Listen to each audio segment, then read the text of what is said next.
नमस्ते बच्चों। हिंदी साहित्य के इतिहास के बारे में हमने अपने काव्य 5 के आ भाग वृंद के दोहे में पढ़ लिया है कि इसको 4 काल खंडों में विभाजित किया गया है। आदिकाल, भक्तिकाल, रीतिकाल और आधुनिक काल। ठीक है, जिसमें से हम लोगों ने सबकी परिभाषा को समझते हुए रीतिकाल के कवि वृंद को पढ़ा था। ठीक है, तो आज हम भक्ति काल के कवि गुरु नानक देव जी को पढ़ेंगे, समझेंगे। ठीक है, तो चलिए सबसे पहले हम भक्ति काल को समझ लेते हैं। हिंदी साहित्य का स्वर्ण काल भी कहा जाता है। बच्चों, हिंदी साहित्य में भक्ति काल अपना एक अहम और महत्वपूर्ण स्थान रखता है।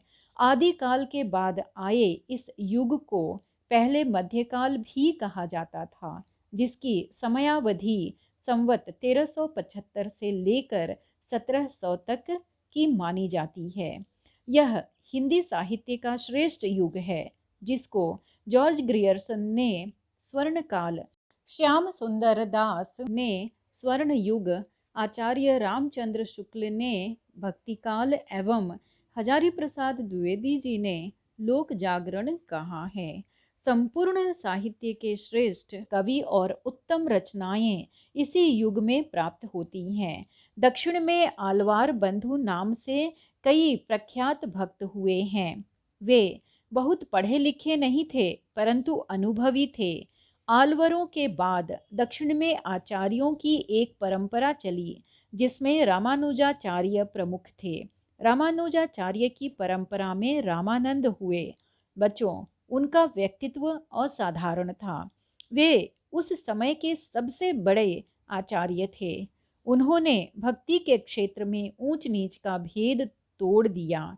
उस समय का सूत्र था, जाति पाति पूछे नहीं कोई, हरि को भजय सो हरि का होई। ठीक है बच्चों, भक्ति काल निसंदेह हिंदी साहित्य का स्वर्ण युग है। इस काल का साहित्य अपने पूर्ववर्ती एवं परवर्ती साहित्य से निश्चित रूप से उत्कृष्ट है। डॉक्टर श्याम सुंदर दास के शब्दों में, जिस युग में कबीर, जायसी, तुलसी, सुर जैसे रस सिद्ध कवियों और महात्माओं की दिव्य वाणी उनके अंतःकरणों से निकलकर देश के कोने कोने में फैली थी, उसे साहित्य के इतिहास में भक्ति युग कहते हैं। बच्चों, भक्ति काल में 4 काव्य धाराएं हैं: संत काव्य धारा, प्रेम काव्य धारा, कृष्ण काव्य धारा व राम काव्य धारा एक साथ चलती रही हैं। ठीक है, भगवान के साथ संबंध स्थापना, गुरु का महत्व तथा भक्ति की प्रधानता चारों धाराओं की सामान्य प्रवृत्तियां हैं। आचार्य रामचंद्र शुक्ल के शब्दों में इस काल के कवि भक्त, समाज सुधारक, लोकनायक एवं भविष्य दृष्टा थे। भक्तिकालीन साहित्य में गुरु के महत्व को विशेष स्थान दिया गया है। गुरु को सर्वश्रेष्ठ स्थान दिया गया है। ठीक है, कबीरदास जी ने अपनी साखी में गुरु के महत्व पर प्रकाश डालते हुए लिखा है, गुरु गोविंद दोऊ खड़े, काके लागो पाए, बलिहारी गुरु आपने, गोविंद दियो बताए। बच्चों, भक्ति युग के सभी कवियों ने आत्म चेतना जागृत करने पर विशेष बल दिया तथा धर्म के मार्ग पर चलकर ईश्वर से साक्षात्कार की बात कही। इस काल के काव्य में भक्ति के परम रूप के दर्शन होते हैं। इस काल में संपूर्ण वातावरण भक्तिमय हो गया था। इनके अलावा कवियों ने कुसंगति को त्याग कर सत्संगति को अपनाने पर विशेष बल दिया है, ताकि मनुष्य में सद्गुणों का संचार हो सके। बच्चों, उस युग के महान कवियों द्वारा उत्तम काव्य साहित्य के साथ ही साथ समाज सुधार व लोगों में आत्म चेतना व राष्ट्रीय चेतना जागृत करने के लिए अनेक प्रयासों को भुलाया नहीं जा सकता है। यह आज हम भक्ति काल के कवि गुरु नानक देव जी के विचारों से भी परिचित हो जाते हैं। ठीक है, पाठ क्रमांक 5 का भाग अ, गुरुबानी, जिसके कवि गुरु नानक देव जी हैं। बच्चों, गुरु नानक देव जी सिखों के पहले गुरु हैं। अंधविश्वास और आडंबरों के कट्टर विरोधी हैं। बचपन से ही वे गंभीर प्रवृत्ति के बच्चे थे। बचपन में जब उनके अनेक साथी खेल कूद में व्यस्त होते थे, तब वे अपनी आंखों को बंद कर चिंतन मनन में खो जाते थे। गुरु नानक देव जी के पिता उन्हें कृषि, व्यापार आदि में लगाना चाहते थे, परंतु उनकी सारी कोशिशें असफल हो गई। एक बार उनके पिता ने घोड़ों का व्यापार करने के लिए कुछ राशि प्रदान की थी, तो नानक जी ने उसे साधु संतों की सेवा में लगा दिया। जो भी वे कमाते थे, उसका ज्यादातर हिस्सा साधुओं और गरीबों को दे देते थे।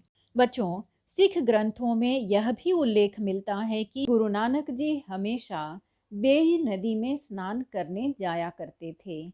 एक दिन वे स्नान करने के बाद वन में कहीं अंतर ध्यान हो गए। उस समय उन्हें परमात्मा का साक्षात्कार हुआ और परमात्मा ने उन्हें अमृत पिलाया और कहा, मैं सदा तुम्हारे साथ हूँ। जो तुम्हारे संपर्क में आएंगे वे भी आनंदित हो जाएंगे। ठीक है बच्चों, गुरु नानक देव जी ने अपने अनुयायियों यानी फॉलोअर्स को जीवन की 10 शिक्षाएं दी, जो इस प्रकार है। ईश्वर एक है, सदैव एक ईश्वर की उपासना करो। ईश्वर सब जगह और प्राणी मात्र में मौजूद है। ईश्वर की भक्ति करने वालों को किसी का भय नहीं रहता। ईमानदारी से और मेहनत करके उदर पूर्ति करनी चाहिए।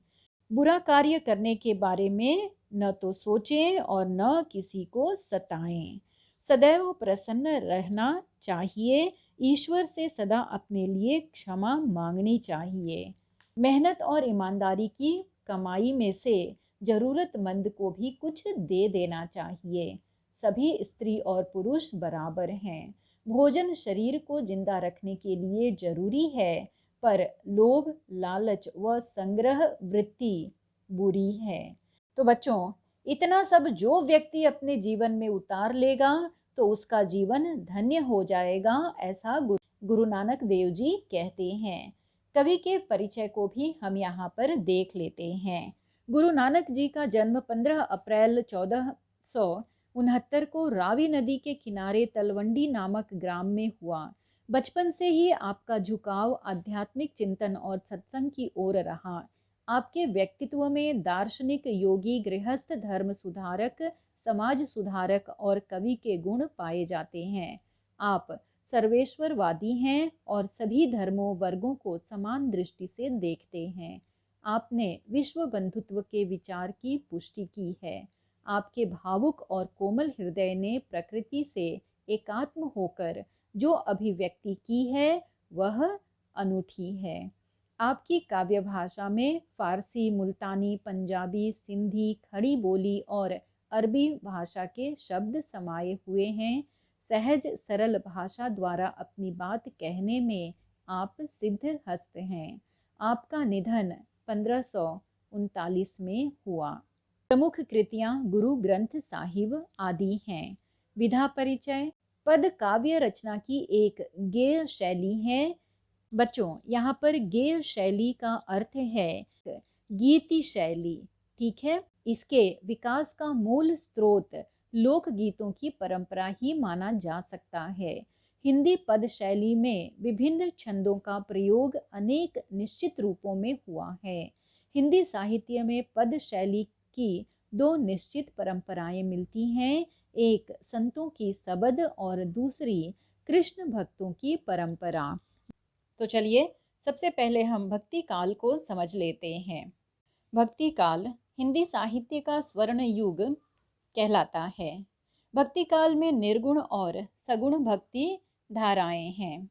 निर्गुण में संत और सूफी धारा है और सगुण में राम भक्ति और कृष्ण भक्ति धाराएं हैं। इसे ज्ञानाश्रयी और प्रेमाश्रयी शाखा भी कहा जाता है। निर्गुण काव्य धारा की भी 2 शाखाएं हैं, ज्ञानाश्रयी और प्रेमाश्रयी शाखा। निर्गुण ज्ञानाश्रयी शाखा के प्रमुख कवियों में से कबीर, कमाल, रैदास, धर्मदास, गुरु नानक देव, दादू दयाल, सुंदर दास इत्यादि थे। सगुण भक्ति धारा में राम भक्ति और कृष्ण भक्ति की बात की गई है। यहाँ पर सगुण भक्ति धारा में राम काव्य धारा के प्रमुख कवि तुलसीदास, नाभादास और स्वामी अग्रदास इत्यादि थे। वहीं पर कृष्ण भक्ति धारा के प्रमुख कवियों में से सूरदास, कुंभनदास, नंददास, रसखान, मीरा, कृष्णदास इत्यादि थे। पाठ परिचय। प्रस्तुत दोहों तथा पदों में गुरु नानक ने गुरु की महिमा, कर्म की महानता, सच्ची शिक्षा आदि विषयों पर अपने विचार व्यक्त किए हैं। मनुष्य के जीवन को उदात्त और चरित्रवान बनाने में गुरु का मार्गदर्शन, मनुष्य के उत्तम कार्य और सच्ची शिक्षा का बहुत बड़ा योगदान रहता है। गुरु द्वारा दिया जाने वाला ज्ञान ही शिष्य की सबसे बड़ी पूंजी है। संसार मनुष्य की जाति का नहीं, बल्कि उसके उत्तम कर्मों का सम्मान करता है। मनुष्य का श्रेष्ठत्व उसके अच्छे कर्मों से सिद्ध होता है, न कि उसकी जाति अथवा वर्ग से। गुरु नानक ने कर्मकांड और बाह्याडंबर का घोर विरोध किया है।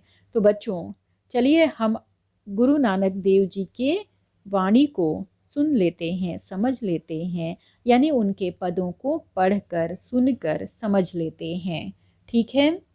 नानक गुरु न चेतनी, मनि आपने सुचेत, छुट्टे तिल बुआड़ जिउ, सूए अंदर खेत, खेते अंदर छुट्टिया, कहु नानक सौनाह, फलियहि फुलियहि बपुड़े भी, तन बिच स्वाह, फलियहि फुलियहि बपुड़े भी, तन बिच स्वाह। बच्चों, इस पद के कठिन शब्दों को भी हम यहाँ पर देख लेते हैं। ठीक है।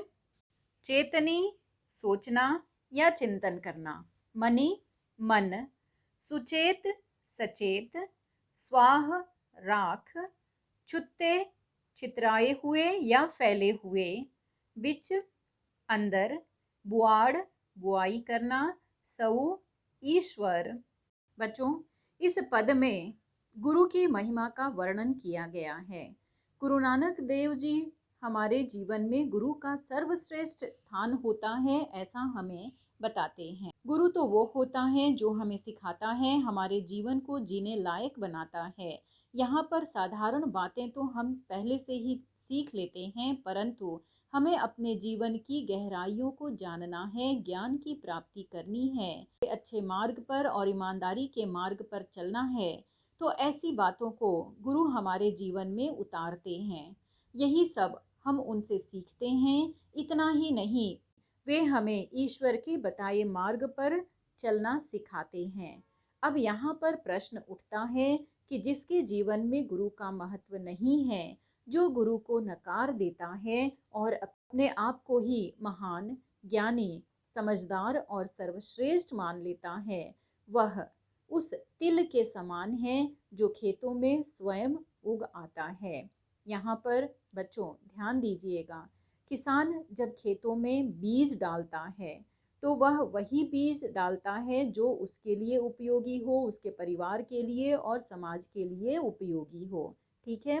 फसल जब थोड़ी बड़ी होती है तब उसके साथ कुछ अतिरिक्त घास भी उग आती है, जो फसल के समान ही होती है, उसके जैसे ही दिखाई देती है, परंतु किसान या किसी और के काम की नहीं होती है।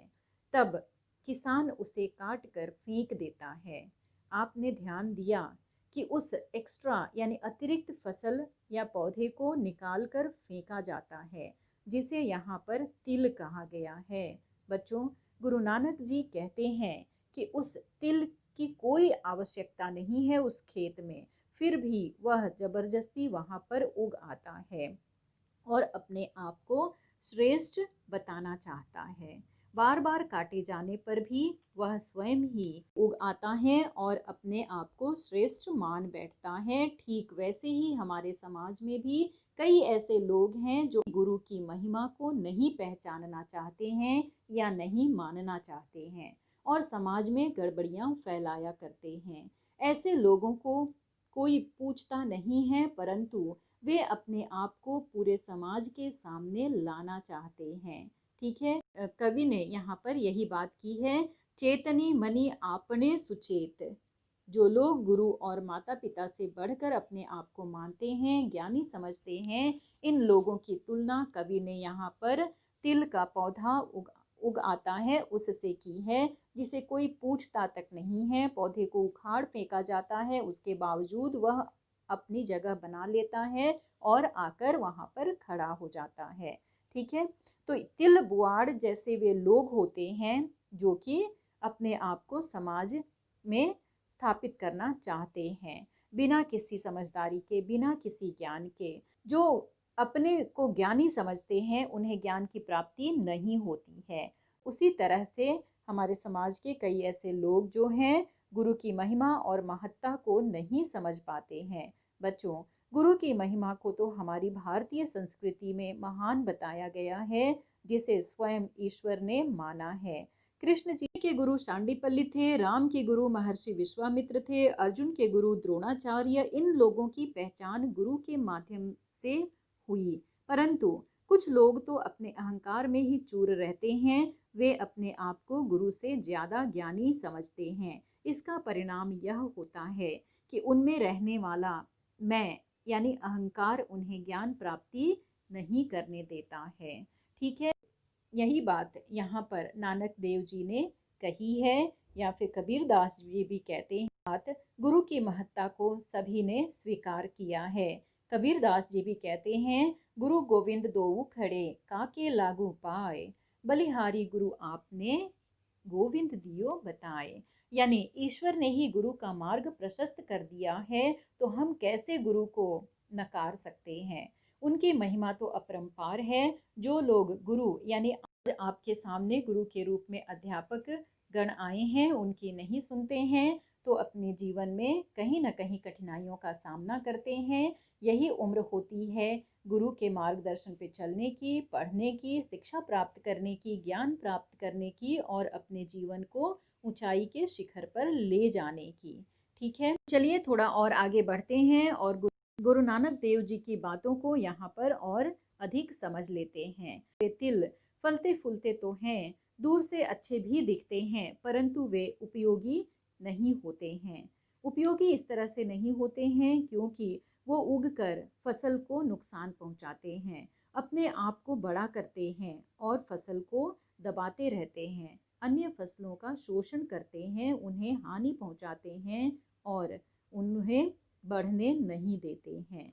पौधे जहर से भरे रहते हैं और फसलों के विकास में बाधा उत्पन्न करते हैं। इसलिए गुरु नानक देव जी ऐसे लोगों के बारे में बताते हैं कि जो व्यक्ति सदगुरु के प्रति लापरवाही करते हैं, उन्हें अपने जीवन में किसी भी तरह से महत्व नहीं देते हैं, सच्चे गुरु से बढ़कर अपने आप को मानते हैं, ऐसे लोगों की तुलना खेत के अंदर उगने वाले तिल के पौधों से की है कि वे लोग तिल के पौधों जैसे बाहर से हरे भरे फूल और फल जैसे दिखाई देते हैं, परंतु उनके अंदर बहुत गंदगी फैली हुई दिखाई देती है। अर्थात ऐसे लोगों की मानसिक प्रवृत्ति विकृत रहती है। वे समाज की हमेशा बुराई करना चाहते हैं और समाज को आगे बढ़ने नहीं देना चाहते हैं। वे सभी के लिए बुरा ही सोचते हैं। तो बच्चों, गुरु नानक जी ने यहाँ पर ऊपर से अच्छे दिखने वाले तिल के पौधे के समान समाज के ऐसे व्यक्तियों की बात को हमारे सामने रखते हुए कहते हैं कि ऐसे लोग किसी काम के नहीं होते हैं, सिर्फ अपना स्वार्थ सिद्ध करते हैं और अन्य लोगों को परेशान किया करते हैं। अतः गुरु की महिमा को ध्यान में रखते हुए सदगुरु के प्रति आदर का भाव रखना ही मनुष्य को ऊंचाई के शिखर पर ले जाता है। ठीक है, तो चलिए हम अपने अगले पद को भी देख लेते हैं। जली मोह घसी मसी करी, मति कागद करी सारू, भाई कलम करी चित्तू लेखारी। गुरु पुछ लिखो बिचारे, लिखो नाम सलाह लिखो, लिखो अंत न पारावार, लिखो अंत न पारावार। बच्चों, यहाँ पर कवि ईश्वर की भक्ति किस प्रकार करनी चाहिए इस बात की चर्चा कर रहे हैं। गुरु नानक देव जी ने यहाँ पर कर्म की महानता पर जोर दिया है। कर्म करते समय सबसे पहले मोह को त्याग देना है, ठीक है? तब ईश्वर की प्राप्ति हो सकती है। मोह, लोभ, संसार, माया, प्रेम, अहंकार इत्यादि को यहाँ पर त्यागने की बात नानक देव जी कह रहे हैं। बच्चों, इन सभी बातों को जब तक हम छोड़ेंगे नहीं, तब तक ईश्वर की प्राप्ति नहीं हो सकती है। यही कारण है कि कवि ने मोह माया को जलाने की बात की है, ठीक है? यह कविता आध्यात्मिक है, हमें ईश्वरीय शक्ति के दर्शन कराती है, या यूं कहें हमें ईश्वर की भक्ति करना सिखाती है। आपको थोड़ा ध्यान देना होगा, अपने दिमाग पर जोर देकर इसे समझना होगा, शांत मन से समझिए, ठीक है?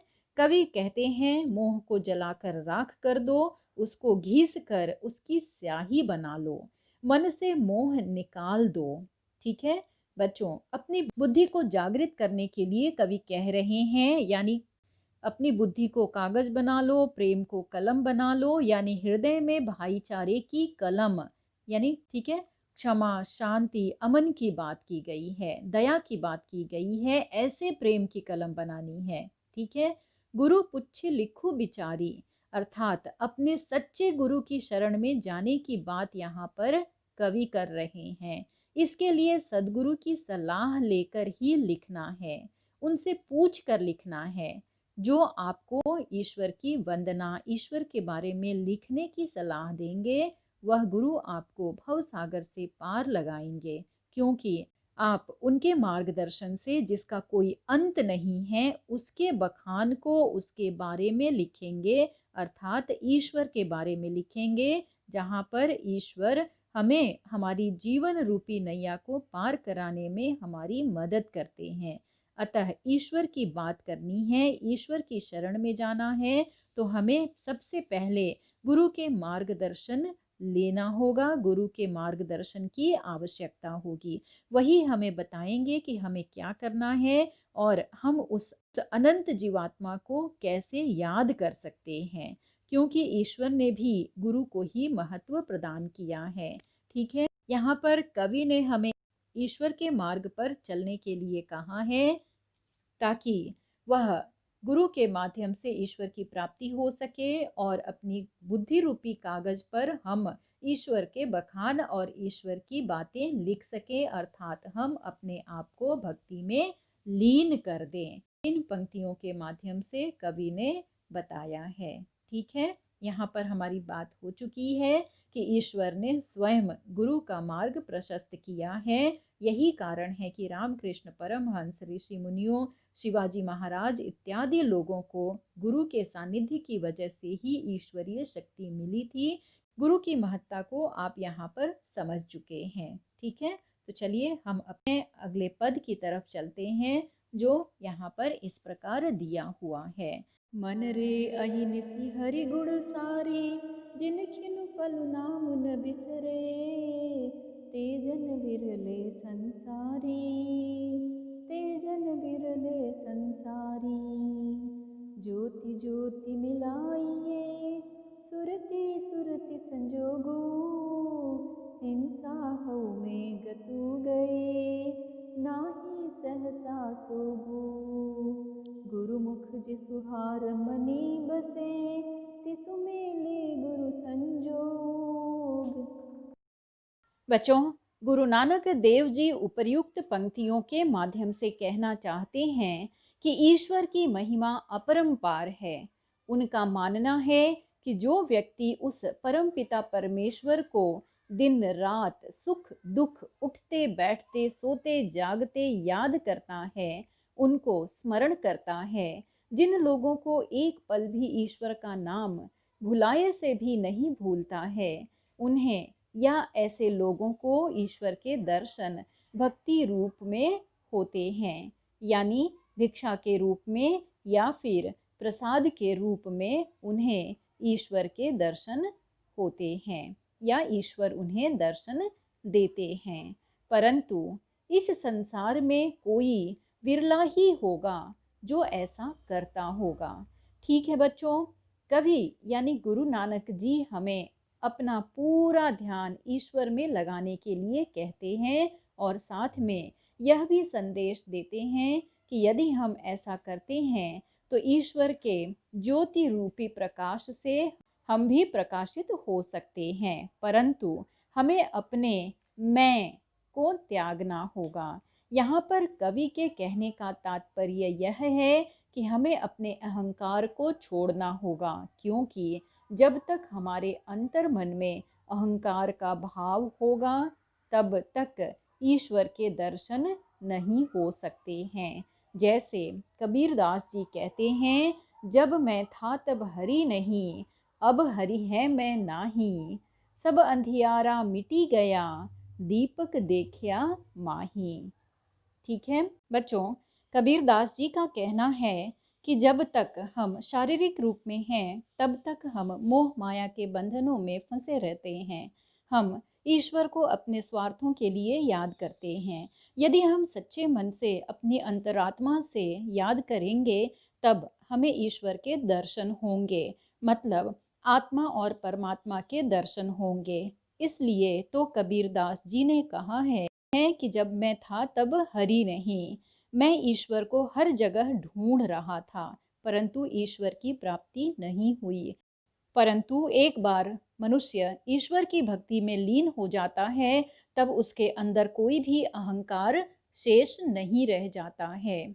उसके पश्चात आत्मा परमात्मा में जा मिलती है, अर्थात वह खुद को नगण्य समझने लगता है। जिस प्रकार दीपक के जलते ही प्रकाश फैल जाता है, ठीक उसी प्रकार भक्ति के मार्ग पर चलते ही मनुष्य के अंदर छुपे हुए अहंकार मिट जाते हैं।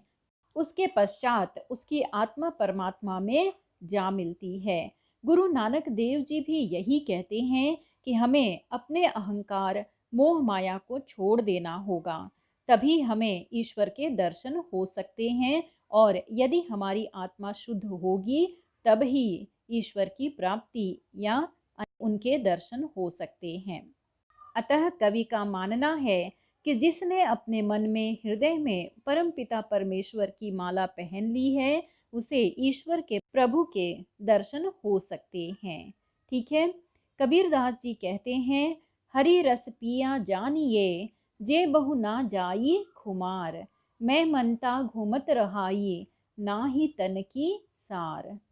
तो चलिए हम अपने अगले पद को भी देख लेते हैं।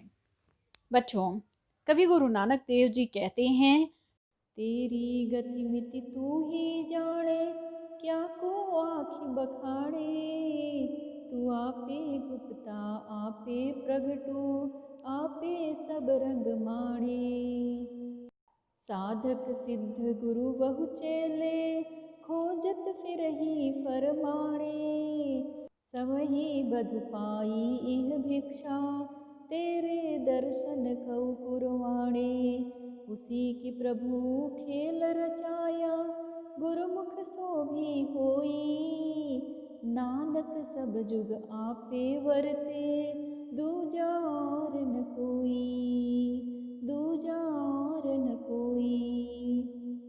कवि इन पंक्तियों के माध्यम से ईश्वर की लीला की बात करते हुए कहते हैं कि हे ईश्वर, तुम्हारी शक्ति अपरंपार है, तुमने ही इस संसार को रचा है, तुम्हारे ही माध्यम से सृष्टि संचालित होती है। अतः हे ईश्वर, अपने इस शक्ति को तुम ही जानते हो, दूसरा कोई भी कभी भी इसे समझ नहीं पाया है। अर्थात तुम्हारे इस अदृश्य रूप को, तुम्हारी रहस्यमयी शक्ति की व्याख्या को और कोई कर ही नहीं सकता है। हे ईश्वर, तुम ही अप्रकट हो, तुम ही प्रकट भी हो, अर्थात तुम ही अपनी रहस्यमयी शक्ति के अनेक रंगों को दिखाते हो। ठीक है, अर्थात तुम ही अपनी रहस्यमयी शक्ति से इस संसार को, इस चराचर सृष्टि को चलाते हो। तुम्हारे अनेक रंग हैं, प्रकट रूप में कण कण में तुम ही विराजमान हो। जैसे कबीर दास जी कहते हैं, घट घट में वही साई रमता, कटुक वचन मत बोल रे।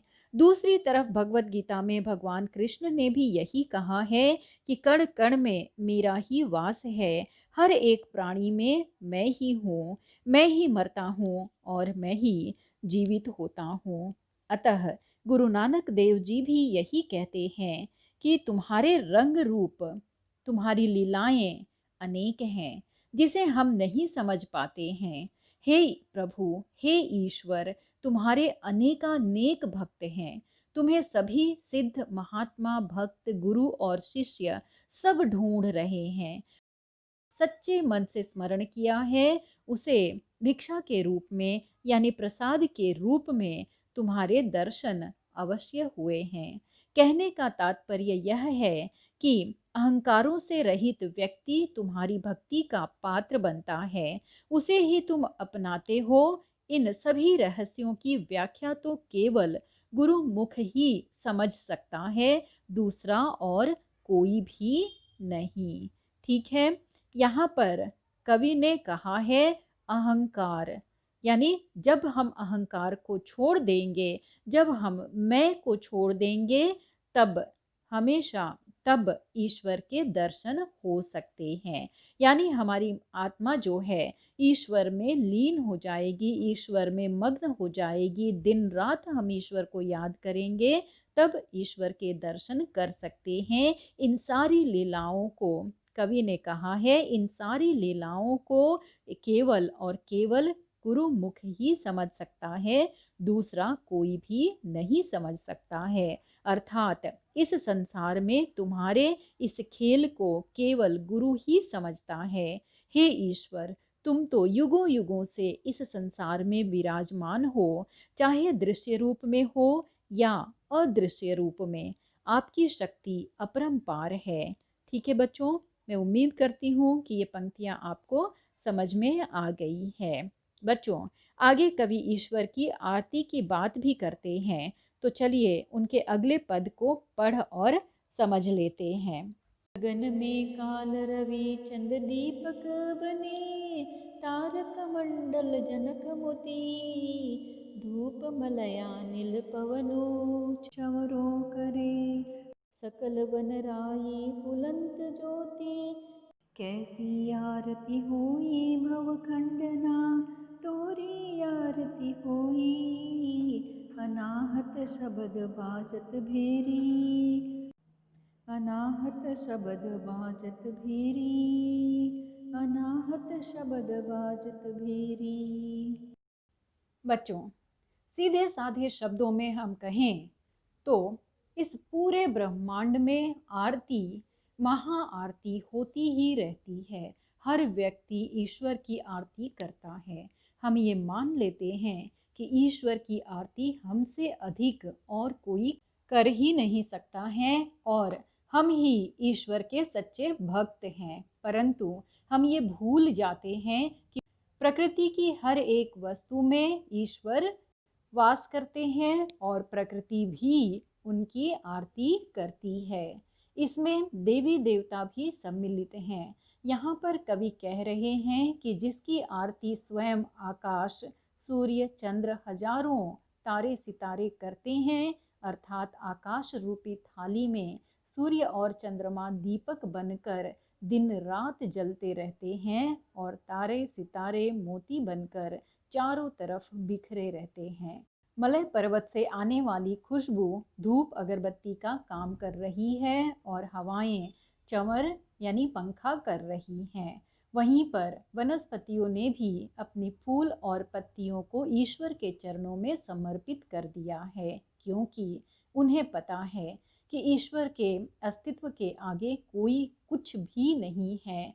वही जीवन का उद्धार करने वाले हैं। बच्चों, कवि गुरु नानक देव जी कहते हैं कि जहाँ प्रकृति की हर वस्तु ईश्वर की हृदय से आरती उतार रही है, तो ऐसी आरती के सामने मनुष्य की आरती का क्या मूल्य है, क्या महत्व है। अर्थात वे कहना चाहते हैं कि असली आरती तो हृदय की गहराइयों से उतारी जाती है। श्रद्धा और विश्वास ही भक्त की सबसे बड़ी आरती या भेंट होती है। जब हमारे हृदय में भक्ति रूपी अनहद नाद बजने लगता है, कहने का तात्पर्य यह है कि हृदय में एक झनकार सी उठती है, तो वही आरती सही मायने में सच्ची आरती होती है। ठीक है बच्चों, तो हमने गुरु नानक देव जी के पदों को देखा और अच्छी तरह से समझ भी लिया है कि गुरु के महत्व से हम इनकार नहीं कर सकते हैं, क्योंकि वही हमारा मार्गदर्शन करते हैं और हम यानी हर एक व्यक्ति अलग अलग क्षेत्रों में पारंगत होता है। जैसे बड़े बड़े विद्वान, वैज्ञानिक, समाजशास्त्री, अर्थशास्त्री, राजनेता, विचारक, शिक्षक, वकील इत्यादि व्यक्तियों की पहचान गुरु के माध्यम से ही होती है। गुरु ही भटके हुए व्यक्तियों को मार्ग दिखाता है और जो व्यक्ति गुरु के कहे अनुसार चलता है वह कामयाबी के शिखर पर चढ़ जाता है, और जो व्यक्ति गुरु के कहे अनुसार नहीं चलता है वह उस छुट्टे तिल जैसा हो जाता है। ठीक है बच्चों, थोड़ा हम और आगे बढ़ेंगे तो हमारा स्वाध्याय आ जाएगा, उसे भी हम यहाँ पर देख लेते हैं। आकलन कृति नंबर 1 का अ संजाल पूर्ण कीजिए। नाम स्तुति के लिए ये आवश्यक हैं: मोह को त्यागना, प्रेम भाव जागृत करना, बुद्धि को श्रेष्ठ मानना, सच्चे मन से गुरु से ज्ञान पाना। ठीक है, कृति क्रमांक आ कृति पूर्ण कीजिए। पहला, आकाश के दीप, सूर्य और चंद्रमा। थोड़ा और आगे बढ़ेंगे तो शब्द संपदा को भी हम देखेंगे। कृति क्रमांक 2 लिखिए। प्रत्यय युक्त शब्द। तो बच्चों यहाँ पर आपको प्रत्यय शब्द दिया हुआ है, इसमें आपको प्रत्यय जोड़कर शब्द बनाना है। इसे हम लोगों ने अपने ट्यूटोरियल की कक्षा यानी ट्यूटोरियल के वीडियो कक्षा में देख लिया है और समझ लिया है। पहला दान, दूसरा दया, तीसरा गुण और चौथा अंतर। ठीक है, दान में ई जोड़ देंगे तो दानी हो जाएगा, दया में आलू जोड़ देंगे तो दयालु हो जाएगा, गुण में वान जोड़ देंगे तो गुणवान बनेगा, और अंतर में आल जोड़ देंगे तो अंतराल बन जाएगा। ठीक है बच्चों, थोड़ा और आगे बढ़ेंगे तो अभिव्यक्ति को पाएंगे। कृति क्रमांक 3 अ गुरु बिन ज्ञान न होई, उक्ति पर अपने विचार लिखिए। बच्चों, गुरु के बिना ज्ञान हम प्राप्त नहीं कर सकते हैं, इस पर आपको अपने विचार लिखने हैं। मैं उम्मीद करती हूँ कि आप इसे लिख पाएंगे। ठीक है, कृति क्रमांक 3 का आ ईश्वर भक्ति में नाम स्मरण का महत्व होता है, इस विषय पर अपना मंतव्य लिखिए। ठीक है, तो यहाँ पर हमारे पास 3 अनुच्छेद हैं जिसमें ईश्वर की भक्ति, ईश्वर को प्राप्त करने का मार्ग, ये सारी चीज़ें बताई गई है। आप इसे भी लिख पाएंगे ऐसा मैं समझती हूँ। ठीक है, अब आते हैं हम लोग अपने कृति क्रमांक 4 पर, जो रसास्वादन। कृति क्रमांक 4 गुरु निष्ठा और भक्ति भाव से ही मानव श्रेष्ठ बनता है, इस कथन के आधार पर कविता का रसास्वादन कीजिए। बच्चों, रसास्वादन के लिए यहाँ पर आपको पूरी कविता देखनी होगी, पूरी कविता समझनी होगी, जिसे आप समझ चुके हैं। तो यहाँ पर रसास्वादन के मुद्दों को हम देख लेते हैं। जो पहला है, रचना का शीर्षक। रचना का शीर्षक गुरुवाणी है। दूसरा, रचनाकार का नाम होता है जो गुरु नानक जी हैं। कविता की केंद्रीय कल्पना तीसरा मुद्दा होता है, जिसे आप लिखेंगे कि उसमें सेंट्रल आइडिया क्या है, केंद्रीय कल्पना क्या है। तो गुरु नानक देव जी ने अपने पदों में गुरु के महत्व को, ईश्वर की महिमा को और प्रभु के नाम स्मरण से क्या क्या हमें मिलता है ये बताया है। चौथा जो है, चौथा मुद्दा हमारा रस है या अलंकार है। तो पूरी कविता में रस या अलंकार जो कुछ भी आया है उसे आपको लिखना पड़ेगा। यहाँ पर अलंकार दिखाई दे रहा है, जो लास्ट का अनुच्छेद है उसमें अलंकार यहाँ पर बताया गया है, जैसे गगन में थाल रवि चंद्र दीपक। ठीक है बच्चों, यह रूपक अलंकार है जिसे हम लोगों ने अपने ट्यूटोरियल की कक्षा में पढ़ लिया है। पांचवा, प्रतीक विधान। प्रतीक विधान यहाँ पर जो है वो इस प्रकार से है कि समाज में ऐसे लोग जो गुरु के महत्व को नहीं समझते हैं, गुरु के कहे अनुसार नहीं चलते हैं, वो छुट्टे तिल के बराबर होते हैं, खेत में एक्स्ट्रा घास के समान होते हैं। तो ये है प्रतीक रूप, इसे आप अच्छी तरह से लिख पाएंगे। ठीक है, छठा जो है मुद्दा कल्पना का। ठीक है, इस पूरे कविता में, इस पूरे पदों में गुरु के महत्व, कर्म की महानता, प्रभु के नाम स्मरण, इन सारी चीज़ों की बात की गई है, कल्पना की गई है और कवि ने हमें इस बात को बताया है। ठीक है, सातवां मुद्दा है पसंद की पंक्तियाँ तथा प्रभाव। बच्चों, इन पूरे पदों में से आपको कौन सी पंक्तियाँ पसंद आई है उसे आप अपने हिसाब से लिखिएगा। ठीक है, आठवां मुद्दा है कविता पसंद आने का कारण क्या है।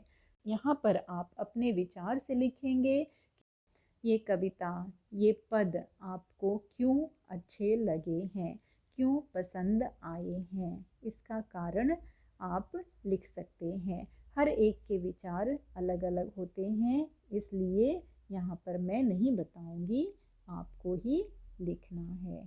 ठीक है, तो आज की अपनी इस वीडियो कक्षा में हम इतना ही पढ़ेंगे। हम फिर मिलेंगे किसी अन्य विषय के साथ। तब तक के लिए आप अपने घर में रहिए, सुरक्षित रहिए। जय हिंद, जय हिंदी। मेरे द्वारा पाठ्य पुस्तक के किसी और पाठ का वीडियो देखना या सुनना चाहते हैं तो मेरे इस चैनल को सब्सक्राइब कर दीजिएगा और बेल आइकन पर भी क्लिक कर दीजिएगा ताकि आपको नोटिफिकेशन मिल सके और आप इसका उचित लाभ प्राप्त